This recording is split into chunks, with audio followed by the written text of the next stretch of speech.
All right, it's Brandon Hetzler again with Movement Restoration. Still in Southwest Missouri, still in the hijack classroom.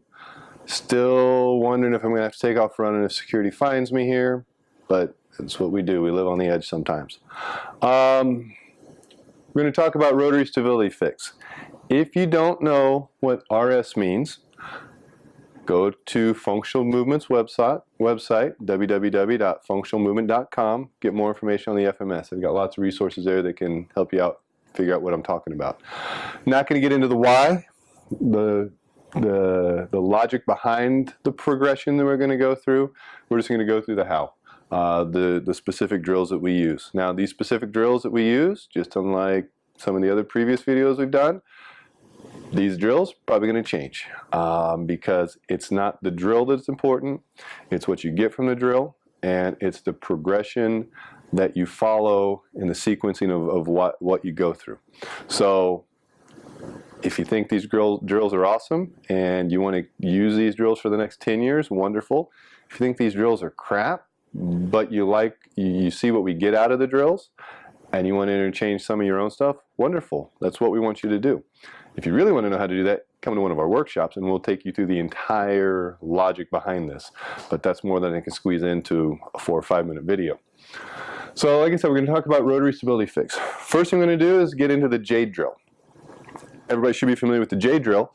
If you're not, it's probably because you've heard this called something else. You've probably heard it called, well, just about anything. It's got lots of different names out there. I call it the Jade Drill. Why do I call it the Jade Drill? Well, what I want to say is, well, because I came up with this, I should get to name it. But I have trouble saying that, but I just said it. So since I came up with it, and the first person I had go through this, her name was Jade, I call it the Jade Drill. You'll see it referred to as a Bretzel 3.0, the reverse rib pull, if you listen to Jeff O'Connor. It's all the same thing, but from the source, this is the Jade Drill. You're going to start out kind of in a shin box position, and what we're going to do is we're going to put our elbows down on the ground. My right elbow is going to be in line with my right hip, and my left elbow is going to be in line with my right knee. So now if you imagine I have a line here where my hip is, or where my femur is, I also want my elbows to be on a parallel line.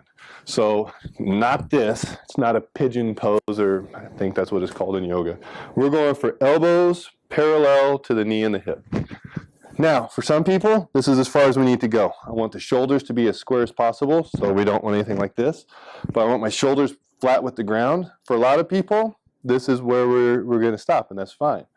Because what we can get out of here is some good stuff as well. We're going to start with some breathing, being able to diaphragmatically breathe here. We're going to work on some head control, being able to go into some extension, some flexion, rotation to the right, to the left, lateral flexion to the right, lateral flexion to the left.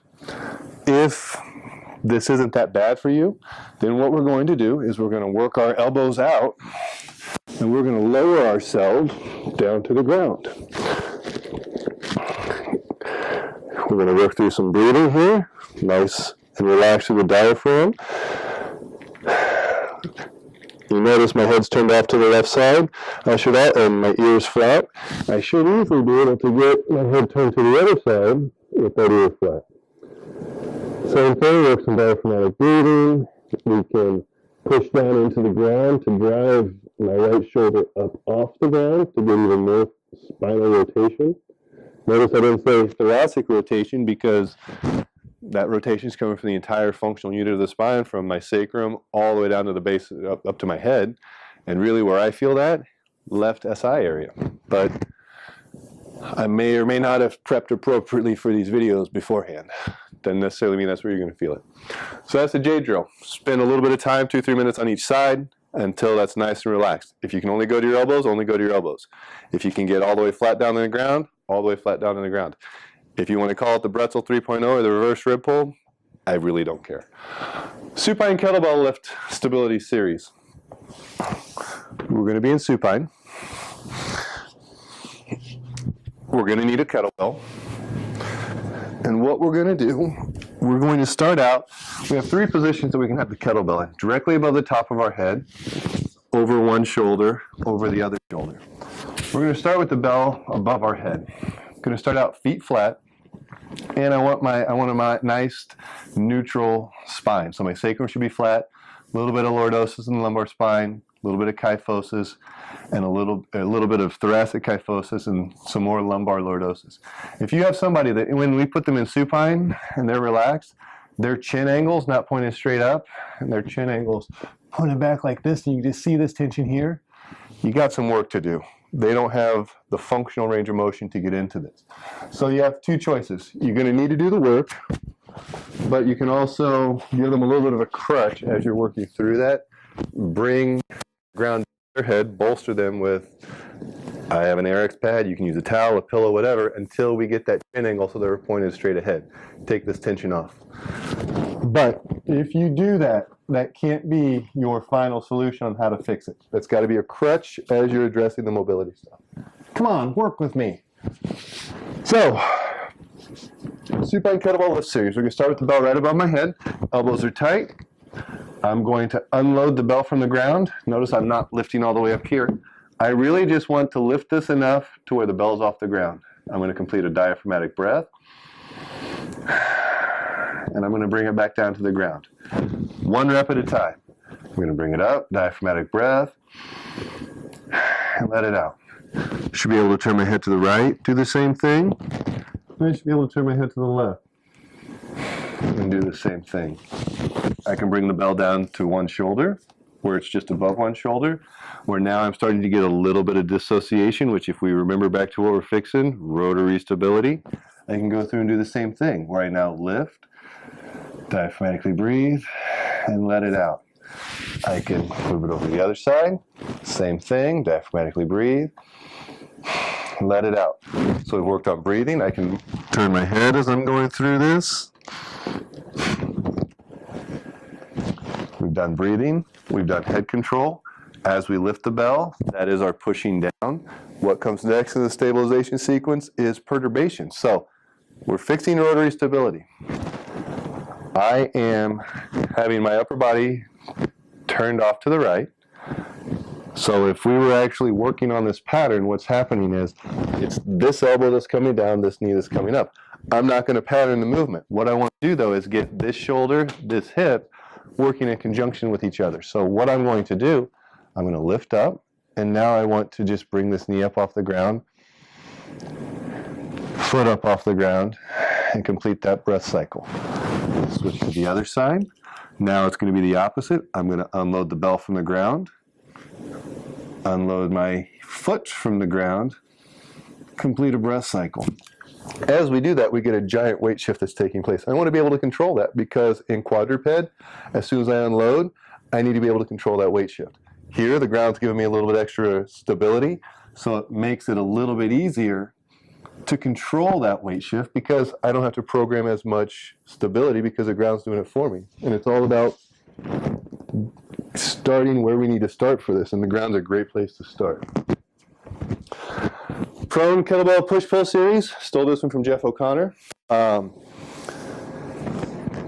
was tempted to call this one Brandon's push-pull series, but I figured he would get mad about that one. So it's prone push-pull series. And what we're looking at doing here is creating a little bit more reflexive stabilization through the trunk, through the spine, through the shoulder girdles, and into the hip. And so what we're going to do, we're going to start out up and prone on elbows. We can even start all the way down here, but for right now, we're just going to skip that. We're going to come up to prone on elbows. And what we're going to do, we're going to grab the horn of the kettlebell. If you don't know what the horn is, this is the bell, this is the handle, these are the horns. You're going to grab the horn of the kettlebell, you're going to push it out, and you're going to pull it back. And we can work one side, or we can alternate. Ultimately, my preference is that we get to where we can alternate.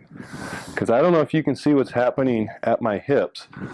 When I push with one arm, the opposite glute contracts. When I push with the other arm, the other glute contracts. Reflexive activation is what we're going for. We want to work on this.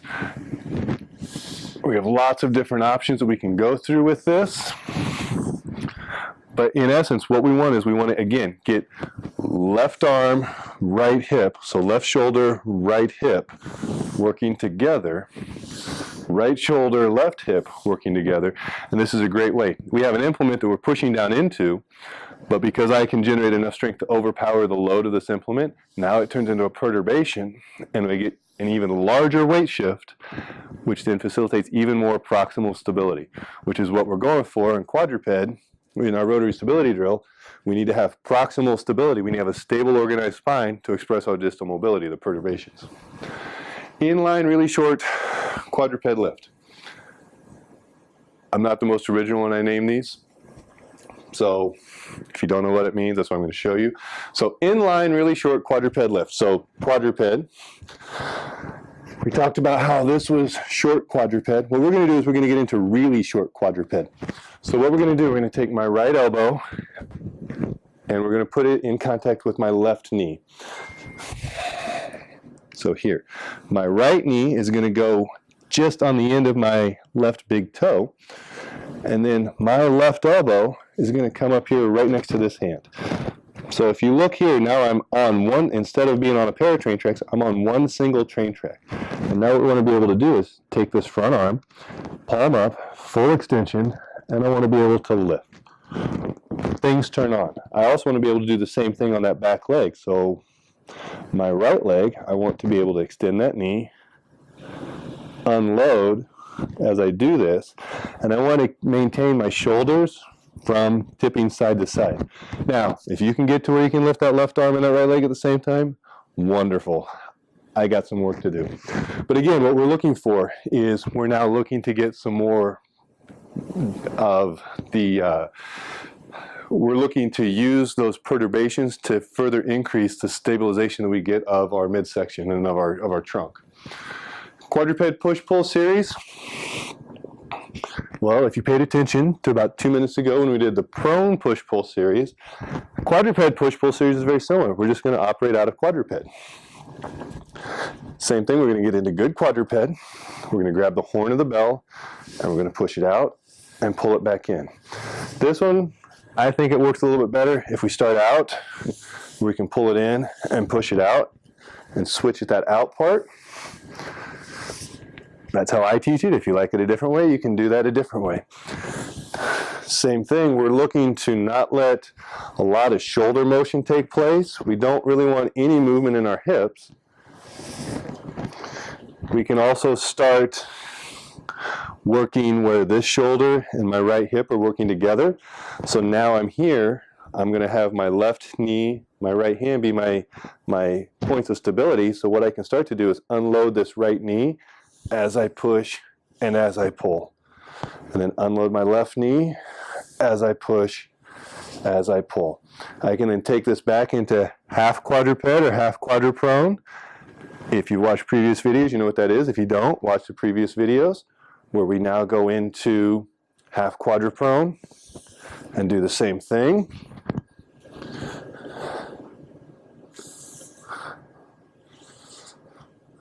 Lots of options with this. We can also move the bell off to the side to where now we're reaching across and pulling it through. Again, I don't want to give the credit to Jeff O'Connor for introducing me to this one and making me cry with it the first time, but I feel like if I don't, he'll track me down and make me cry again. Now we can also push this one through, where we're now pushing across. Cheated on that one, but we're now pushing the bell across instead of pulling. So we can pull it or we can push it, either or. Again, the important part is with this, whether we're pushing or pulling off to the side or forward and back, is that when we do that, we're not dipping the shoulder down to grab the bell, and when we push it through, we're not letting that shoulder drop. Remember, it's about proximal stability, getting an organized, stable spine to express our distal mobility off of that dynamic stabilization of the scapula. And I went into the half quadruprone or half quadruped, whichever you want to call it, push-pull series. So those are the exercises we're using right now to clean up rotary stability. If you got questions, let me know. If you don't have questions, play around with it. Let me know how it goes.